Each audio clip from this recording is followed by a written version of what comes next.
एक गांव में शारदा अनामिका सास बहू रहती थी।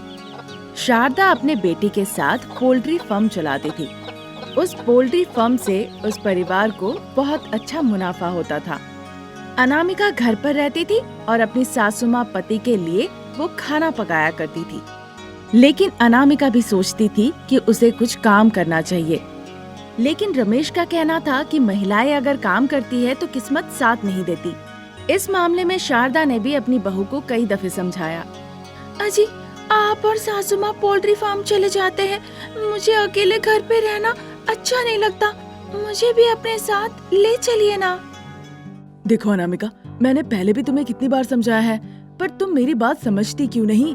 अगर मैं तुम्हें व्यापार के लिए ले जाऊंगा ना, तो मुझे पता है कि क्या होने वाला है। एक तरफ माँ कहेगी कुछ और दूसरी तरफ तुम कहोगी कुछ। अगर मैं किसी एक का सुनूंगा तो बस अगले को बुरा लग जाएगा। अब ऐसी किस्मत लेकर मैं क्या करूं बताओ? खुशी खुशी व्यापार कर रहा हूं, करने दो मुझे, घुसने की जरूरत नहीं है तुम्हें। वैसा नहीं होगा, मैं एक बार सासू माँ से पूछ कर देखती हूँ, मुझे भी साथ ले चलिए ना। ठीक है फिर, तो माँ से पूछ कर देख लो। अगर माँ को कोई दिक्कत नहीं तो तुम साथ चल सकती हो। अच्छा ठीक है जी। अनामिका अपनी सासू माँ से पूछने गई। सामने से बहू को आते देखकर सासू माँ पहले से ही थोड़ी गंभीर हो गई। अचानक से यहाँ आ गई, क्या चाहिए तुम्हें यहाँ? मैं आप ही से बात करने आई हूँ सासू माँ। किस विषय में?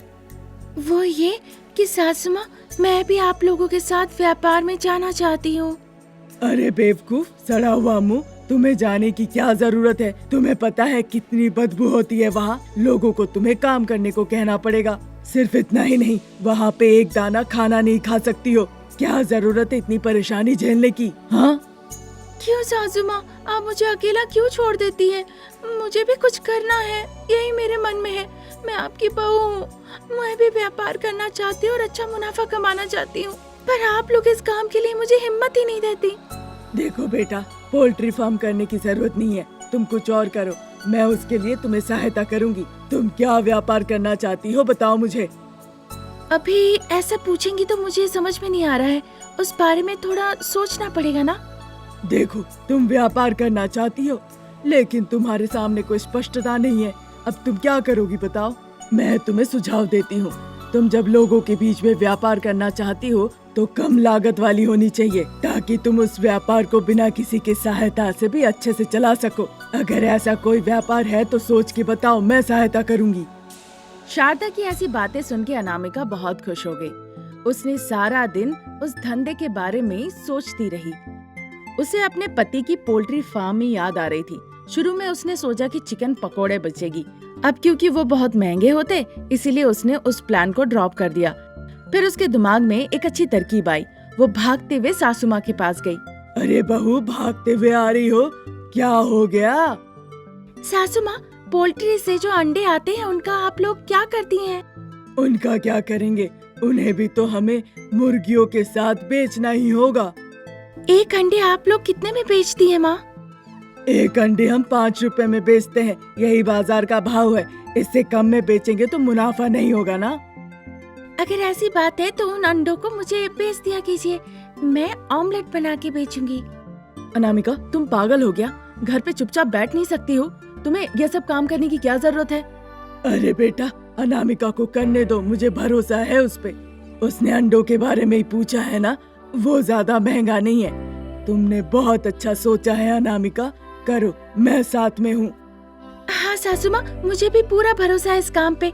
ऊपर से इसमें ज्यादा लागत भी नहीं है, और साथ ही साथ मैं घर पर रह के अंडों का ऑमलेट बना के मैं आराम से उन्हें बेच सकती हूँ। ठीक है अनामिका, अब माँ ने ही कह दिया, लेकिन व्यापार में अगर नुकसान हुआ तो फिर कुछ नहीं कहना, समझी ना? ठीक है जी। ठीक है बेटा, हमारे घर के सामने एक छोटा सा स्टॉल लगवाती हूँ, वहीं पे तुम ऑमलेट बेचना, ठीक है ना? ठीक है सासू माँ। क्योंकि शारदा और रमेश ने व्यापार के लिए ग्रीन सिग्नल दे दिया, इस बात से अनामिका बहुत खुश हो जाती है। वो एग ऑमलेट बेच के पैसे कमाने लगी। शुरू में उसके पास एग ऑमलेट के लिए कोई नहीं आता है। ये देखकर अनामिका लोगों के घर घर में जाके पूछती थी कि उन्हें ऑमलेट खाने के लिए चाहिए या नहीं। फिर कुछ ही दिनों में सभी को लगने लगा कि ऑमलेट खा के देखना चाहिए। तब धीरे धीरे सभी लोग अनामिका के दुकान ऑमलेट खाने के लिए आने लगे। अब क्योंकि अनामिका का ऑमलेट बहुत स्वादिष्ट होता था, इसीलिए लोग नाश्ते के वक्त ऑमलेट खाने के लिए आने लगे।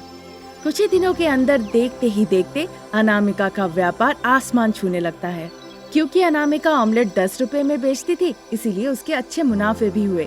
ये देखकर शारदा अपनी बहू को कहती है, बहुत बढ़िया, तुम 5 रुपए का अंडा लेकर उसे 10 रुपए में ऑमलेट के रूप में बेच रही हो। मुनाफा भी अच्छा हो रहा है, इससे मैं बहुत खुश हूँ। तुम्हारा व्यापार तो हमारे व्यापार से भी बड़ा हो गया है। हाँ माँ, अनामिका तो अब व्यापार में हमसे भी ज्यादा कमा रही है। और इसके आगे क्या सोच रही हो अनामिका, जरा हमें भी बताओ। देखिए, मैं 2 और नौकर रखना चाहती हूँ और व्यस्त इलाकों में वहाँ ऑमलेट बेचना चाहती हूँ। इस गांव में मैं 5 दुकानें खोलना चाहती हूँ और अपने कारोबार को विस्तार करना चाहती हूँ। बहुत अच्छी सोच है अनामिका, तुम्हारी वजह से लोगों को काम भी मिलेगा। मैं तुम्हें बधाई देना चाहती हूँ। घर पे रह के तुमने काम शुरू किया। अगर ऐसे ही सब महिलाएं सोचने लगे तो वो खुद ही विजयी हो जाएगी। इस तरह से अनामिका अपने कारोबार को विस्तार करती है। कई लोगों को वो जीविका देती है। इस व्यापार से अच्छी कमाई करके वो बहुत खुश होती है। अपनी बहू के ऑमलेट के कारोबार को देखकर शारदा भी बहुत खुश होती है। ऐसी बेहतरीन कहानियों के लिए हमारे चैनल को सब्सक्राइब करें। Thank you for watching. एक गांव में शारदा नाम की एक वृद्धा महिला रहती थी। शारदा का बेटा का नाम था रमेश। शारदा अपने बेटे से बहुत प्यार करती थी। शारदा के बेटे की शादी की उम्र हो गई थी, इसीलिए वो उसके लिए रिश्ता ढूंढ रही थी। वो चाहती थी उसकी बहू गुणवती, रूपवती ऐसी हो, खास करके बहू ऐसी हो जो बिना किसी परेशानी के उसके बेटे का बहुत अच्छे से देखभाल करे। ऐसा ही रिश्ता ढूंढ रही थी। तभी एक दिन पंडित जी कहते हैं, नमस्ते देवी जी, आप कह रही थी ना आपके बेटे के लिए रिश्ता ढूंढने, मेरे पास अच्छे रिश्ते हैं। अरे वाह पंडित जी, आपको मेरी बात याद थी? हाँ, याद था। मेरे पास एक अच्छी लड़की है अनामिका, गुणवती, रूपवती। लड़की की माँ नहीं है, पिताजी है रविंद्र। खेती बाड़ी करके बेटी को बड़ा किया, पर लड़की ज्यादा पढ़ी लिखी नहीं है, पर उसे घर का काम काज सब आता है। ऐसा तक कि अगर बड़ा परिवार भी हो तो वो अच्छे से देखभाल कर लेगी। आपको जैसी चाहिए थी, चुपचाप आज्ञाकारी, अपनी पति का बहुत ख्याल रखेगी, बहुत सेवा करेगी वो लड़की। बहुत अच्छा लगा सुन के पंडित जी, जल्दी से इनकी सगाई की बंदोबस्त कीजिए। अच्छा होगा अगर कल ही ये सब हो जाए तो। अच्छी बात है, मैं सारा बंदोबस्त कर दूंगा। आप अपने बेटे को लेके समय से पहले पहुंच जाइएगा। कल ही 5 सुपारी देके रिश्ता पक्का भी कर लीजिएगा। ऐसा कहकर पंडित जी वहाँ से चले जाते हैं। शारदा को ऐसा लगा मानो कि उसे अपनी बहू मिल ही गई हो। ये सोचकर वो बहुत उत्साहित हो रही थी। अगले दिन शारदा अपने बेटे रमेश को लेके अनामिका के घर जाती है। वर वधू एक दूसरे से मिलते हैं और बड़े बातें करते हैं। बहुत खुश हूँ कि मैं अपनी बेटी को आपके घर भेज रहा हूँ, बहुत अच्छा लग रहा है। भाई साहब, अनामिका आज से मेरी बेटी है, आप चिंता मत कीजिए। मैं अपनी बेटी का ख्याल रखूंगी ताकि उसे कोई परेशानी ना हो। ये सुन के सुकून मिला, बहुत खुशी हुई। इस खुशी में आप लोग अदल बदल कर लीजिए। नए दंपति आप लोग अंगूठी बदल लीजिए और बड़े लोग आप लोग 5 सुपारी अदल बदल कीजिए। अब क्योंकि रिश्ता पक्का हो चुका था, इसीलिए 1 हफ्ते के अंदर ही रमेश और अनामिका की बहुत धूमधाम से शादी करा दी जाती है। अनामिका रमेश के साथ बहुत अच्छी तरह से घुल मिल गई थी। दोनों नई उम्मीदों के साथ अपनी नई जीवन की शुरुआत करते हैं। नई बहू घर आने से पूरा घर रिश्तेदारों से भर गया और मानो कि उत्सव जैसा महसूस होने लगा। शारदा का चेहरा भी खुशी से भर उठा। इस तरह 1 हफ्ता निकल गया। बहू का स्वाद पूरे घर को भा गया। आहा, क्या स्वाद है अनामिका, तुम्हारे हाथों में कुछ खास है। तुम जो भी बनाती हो बहुत स्वादिष्ट बनाती हो। तुम्हारे पकाए हुए व्यंजन बहुत ही लाजवाब होते हैं। असल में सासू माँ, मैं जब छोटी थी माँ चल बसी और पिताजी खेत के काम में व्यस्त रहते थे। फिर पूरा गांव मेरी माँ हो गई। सभी घरों में मुझे ले जाया जाता था और सबके घर में जैसा खाना बनता था वो मैं रहते रहते सीख गई। मैं बहुत खुश हूँ बेटा, पर तुमने अच्छे से पढ़ाई लिखाई क्यों नहीं की? मुझे पढ़ाई लिखाई करना बहुत अच्छा लगता था, लेकिन पिताजी ने नहीं पढ़ाया। उन्होंने कहा लड़कियों की शिक्षा की जरूरत नहीं, इसीलिए स्कूल छुड़वा दिया। इसीलिए कपड़े धोना, खेती का काम करना, खाना पकाना मेरी आदत बन गई। लेकिन मैं बहुत अच्छे से पढ़ाई लिखाई करना चाहती हूँ।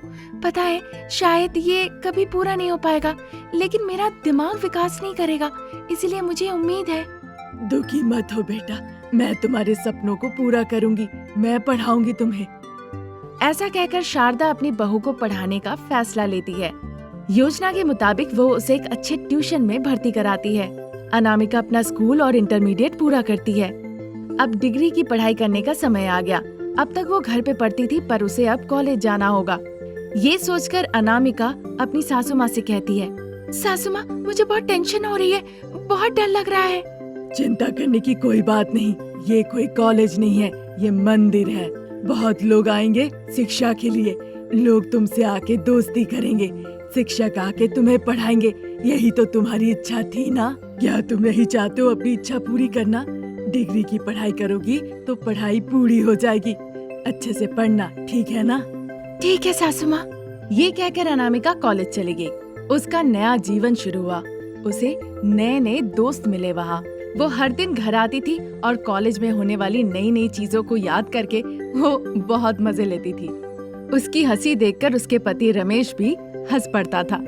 अनामिका को देखकर शारदा भी बहुत खुश होती थी। इस तरह एक हफ्ता निकल गया। अब अनामिका में बदलाव आया। रोज अनामिका खाना बना के कॉलेज चली जाती थी, लेकिन अब वो कहती थी कि ज्यादा समय नहीं है। पति रमेश से वो ठीक से बात करना बंद कर देती है। जल्दी से खाना खा के वो अपने कमरे में चले जाया करती है। ये देखकर रमेश को गुस्सा आने लगता है। अनामिका, तुम अपने आप को समझ क्या रही हो? इतनी लापरवाह तुम कैसे हो सकती हो? क्या हो गया जी? तुम खाना बनाना बंद कर दी हो, खाना परोसना बंद कर दी हो, माँ से ठीक से बात नहीं कर रही हो। मुझे तुमसे ऐसी उम्मीद नहीं थी। तुम ये सब गलत कर रही हो। देखिए, अब मैं अपनी डिग्री कर रही हूँ। 1.5 साल में मेरी पढ़ाई भी पूरी हो जाएगी, फिर मैं नौकरी करने लगूंगी। मैं अपने लक्ष्य तक पहुँचने के लिए पढ़ाई कर रही हूँ। फिर भी मैंने कभी ये सब बात कही नहीं। मौसी ने कहा कि मेरी पढ़ाई में खलल ना पड़े, इसलिए वो खाना बनाएगी। बस इतना ही है। बहुत हो गया। ये कहकर रमेश अपनी पत्नी के ऊपर हाथ उठाने लगा। शारदा आके अपने बेटे को रोक लेती है। अनामिका को बहुत अपमानित महसूस हुआ कि शारदा के सामने उसके पति उसे मारने के लिए खड़े हो गए। मैं अब यहाँ पे 1 सेकंड भी नहीं रहूंगी, हॉस्टल में जाके पढ़ाई करूंगी। ऐसा नहीं हो सकता कि मैं तुम्हारे हाथ मार खाऊं और यहीं रहूं। 1.5 साल बाद जब मुझे नौकरी मिल जाएगी तो मैं खुशी खुशी अपनी जीवन बिताऊंगी। ये कहकर अनामिका तुरंत उस घर से निकल जाती है। रविंद्र को जब पता चलता है तो उसे वो एक थप्पड़ लगाता है और सबक सिखाने के लिए उसे घर ले आता है। शारदा बहन, माफ कर दो इसे। आपने मेरी बेटी की खुशी के बारे में सोचा, पर उसने अपमान किया आप लोगों को। मैंने उसे सबक सिखा दिया है। दामाद जी, इसे अपने घर में रख लो। हमने उसे घर से बाहर नहीं निकाला, उसे खुद लगा और वो खुद ही चले गई। सासू माँ, मुझे माफ कर दीजिए। मेरी माँ नहीं थी, इसीलिए मुझे आपकी कीमत समझ में नहीं आई। मुझसे गलती हो गई है। मैंने आपको बहुत बातें कह दी। मुझे ये पढ़ाई लिखाई नहीं चाहिए। मुझे घर पे रहना है अच्छे से। देखो बेटा, हम तुम्हारी खुशी चाहते हैं और पढ़ाई भी जरूरी है, पर इतनी भी नहीं कि तुम लोगों की परवाह ही करना छोड़ दो।